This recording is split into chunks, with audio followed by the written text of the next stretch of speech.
Vamos a estar hablando a esta hora con Julio Latán, quien es presidente del Frente Nacional de Abogados Bolivarianos, abogado constitucionalista además, a propósito de, todas las reacciones que ha habido frente a la sentencia que emitió la semana pasada la Sala Constitucional del Tribunal Supremo de Justicia sobre las funciones que tiene la Asamblea Nacional.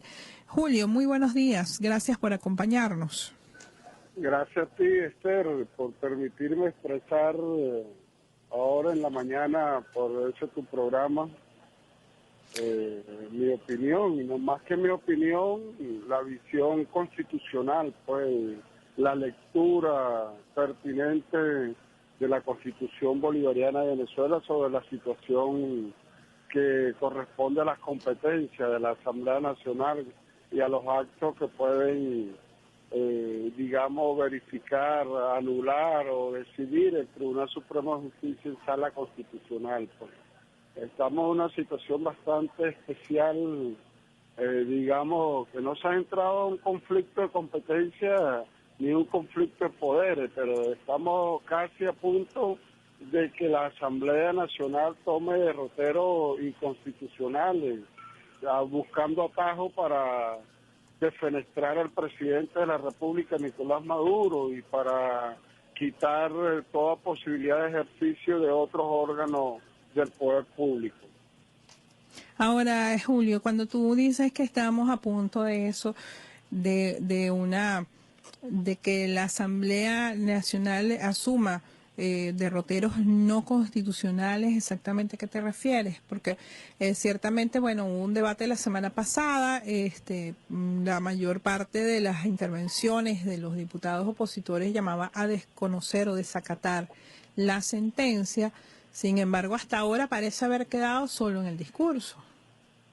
Bueno, evidentemente, y quiero señalar con toda responsabilidad y bajo una visión ética de compromiso ético, pues, la situación de que la Sala Constitucional haya tomado esa decisión demuestra en primer lugar una gran valentía por parte de los magistrados de la Sala Constitucional y en segundo lugar limita al ejercicio exacto que tiene la Asamblea Nacional y las competencias restrictivas que tiene la Asamblea Nacional en la Constitución.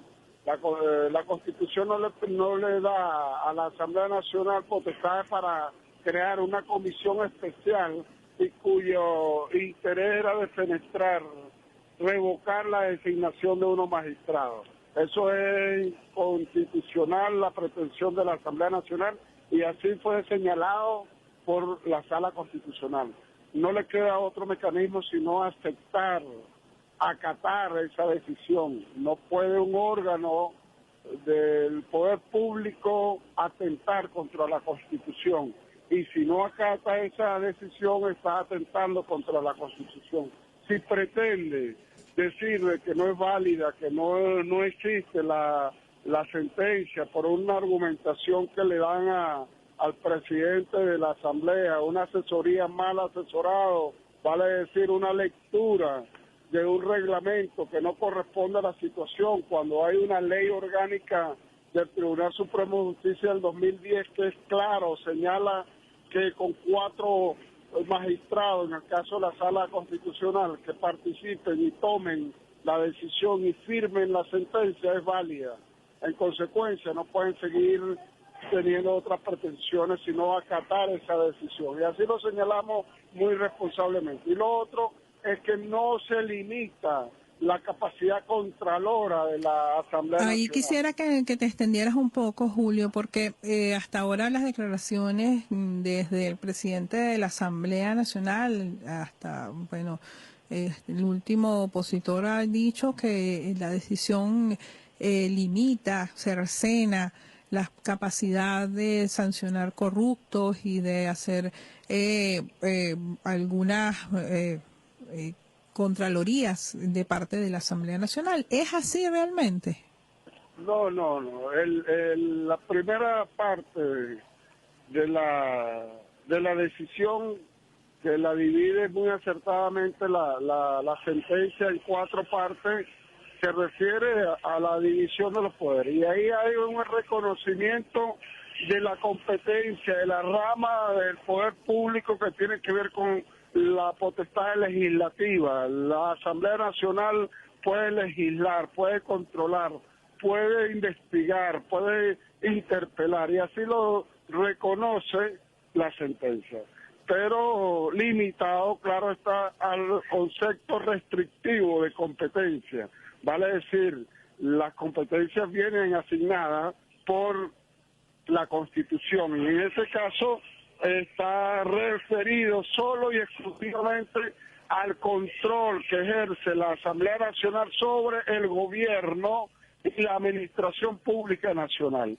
Así lo señala el artículo 187, numeral tercero. Ahora, ellos no quieren aceptar que la competencia que establece ese artículo es referido solo y exclusivamente al gobierno y al Ejecutivo Nacional. Eso es lo que resalta la sentencia. Y además, por supuesto, excluye al Poder Judicial, excluye al Poder Ciudadano, al Poder Electoral de ese control, de ese tipo de control. Ahora, no significa que no exista otro tipo de controles por parte de la Asamblea Nacional sobre otras especificaciones del poder público nacional. No significa, sino que no pueden interpelar a los magistrados, no pueden interpelar al fiscal general, no pueden interpelar a los miembros del poder ciudadano, ¿no? Y al poder electoral. Ahora, pero en ese sentido también, Julio, y quiero aprovechar para recordarle a nuestros usuarios y usuarias que conversamos con el abogado constitucionalista Julio Latán. Quisiera tu opinión sobre la comparecencia de los funcionarios públicos ante la Asamblea Nacional. Hasta ahora, pues, allí la sentencia establece algún tipo de limitación para la Asamblea o libera de la obligación de comparecer a los funcionarios que se han llamado, llámese ministros, presidentes de institutos, etcétera. No, no lo libera. De hecho, le reconoce y estatuye la forma como los procedimientos para que se den las interpelaciones y las investigaciones. Recordemos que la Asamblea Nacional es el que puede controlar a los ministros luego de presentado una memoria y cuenta o luego del ejercicio en los cargos públicos. Eso significa que hay un control posterior sobre el ejercicio de la administración pública, no sobre las líneas o de las políticas públicas que establezcan los ministros o que ejerzan el presidente de la República como competencia exclusiva.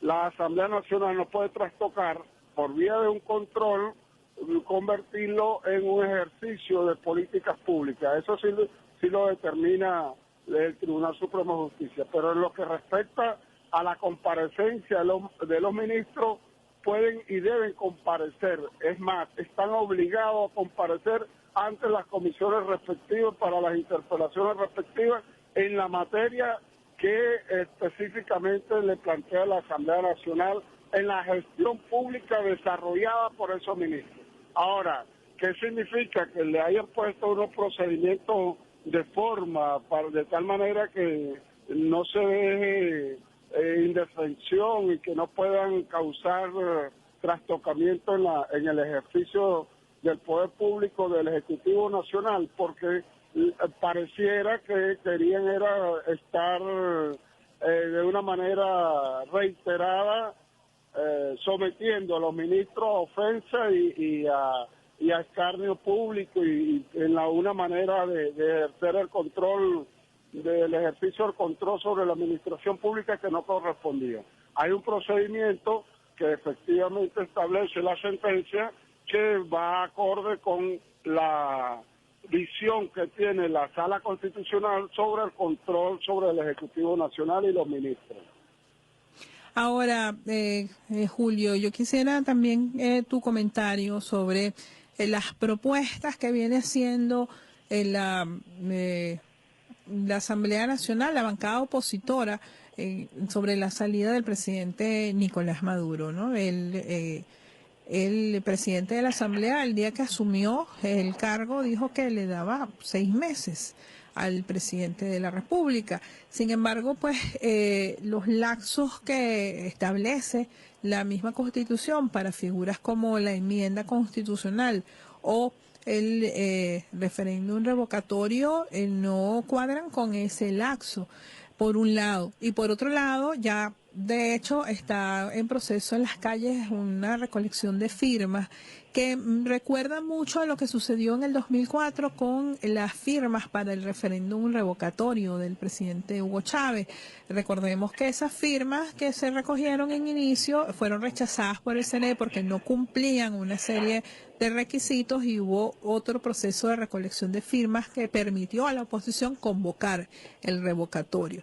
¿A qué se juega cuando, habiendo ese antecedente, se convoca una recolección de firmas sin ton ni son? Mira, ciertamente la oposición tiene la mayoría, las distintas mayorías para ejercer dentro de la Asamblea Nacional y aprobar alguna iniciativa que estén orientadas, según ellos, dentro de la Constitución a disminuir o revocar o en todo caso plantear la salida del presidente Nicolás Maduro Moro. Ahora, deben entenderse que cada uno de esos vías constitucionales tiene sus procedimientos específicos, sus regulaciones constitucionales y sus regulaciones legales.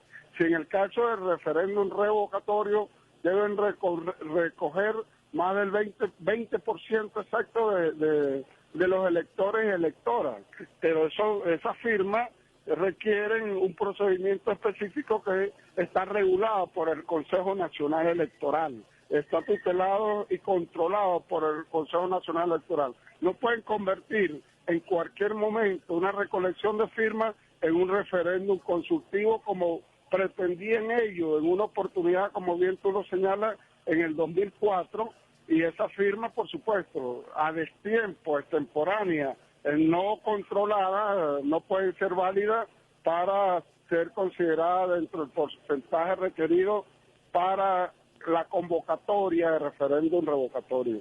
Ahora, en la iniciativa de enmienda, o en la iniciativa de reforma, o en la iniciativa de Asamblea Nacional Constituyente, puede necesariamente la Asamblea discutir propuesta, proyecto, tema legislativo con los procedimientos de ley, en el caso de la enmienda o de la reforma específicamente. En el caso de la enmienda, con la mayoría simple tienen que aprueben la enmienda. Ahora, esa enmienda no puede significar trastocar la estructura de la Constitución, ni afectar principios ni valores constitucionales, porque así lo establece la Constitución. Puede ser una modificación de uno o varios artículos muy específicos, y en el caso de que pretendan recortar el mandato, allí se van a encontrar con una situación, pues. No puede ser retroactiva, desconociendo la soberanía popular expresada en la elección del presidente Nicolás Maduro Moro. Ellos pueden modificarla y aprobarla y presentarla al pueblo. Si el pueblo la aprueba, eso no significa que sea aplicado inmediatamente al periodo que viene ejerciendo el presidente Nicolás Maduro Moro. Eso ellos tienen que tenerlo claro como abogados y especialistas, muchos de ellos profesores universitarios. Yo te digo una cosa, Julio, después de haber visto unos mamotretos jurídicos como la ley de amnistía, uno se puede esperar cualquier cosa. Bueno, ellos lo siguen planteando. De hecho, lo plantearon recientemente el presidente de la Asamblea, a decir de que la sentencia no tenía validez y era nula y no existía porque supuestamente violaba el artículo 40 del reglamento del Tribunal Supremo de Justicia, y lo lanzan irresponsablemente, lo dicen así para crear una matriz de opinión, porque ellos saben que en el caso de ese artículo se refería a decisiones jurisdiccionales o administrativas de la sala plena, no de la sala constitucional, ni civil, ni penal, ni no, de la sala plena, exclusivamente aplicable a la sala plena.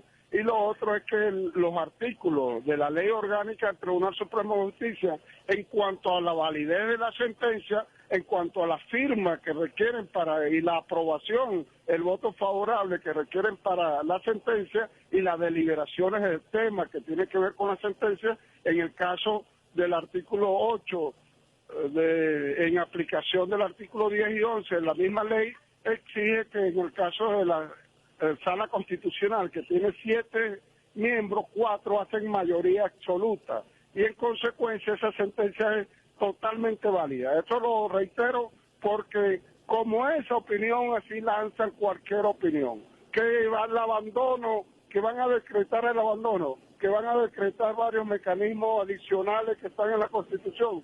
Hay unos que tienen que necesariamente ir a la participación popular, tienen que recorrer los procedimientos estatuidos en la Constitución. Cada uno de los mecanismos que vayan a escoger en concurrencia, como ellos dicen que van a recorrer todos los mecanismos, todos tienen en consecuencia que ir a elecciones populares, o bien sea revocatorio, o bien sea la enmienda, o bien sea la reforma, o bien sea la Asamblea Nacional Constituyente, debe irse previamente a elecciones para que sea el pueblo el que decida esa situación. Y es más, yo soy partidario de que si presentan una enmienda que pretendan trastocar la estructura del Estado, en consecuencia sea declarada nula, viciada de nulidad por inconstitucionalidad.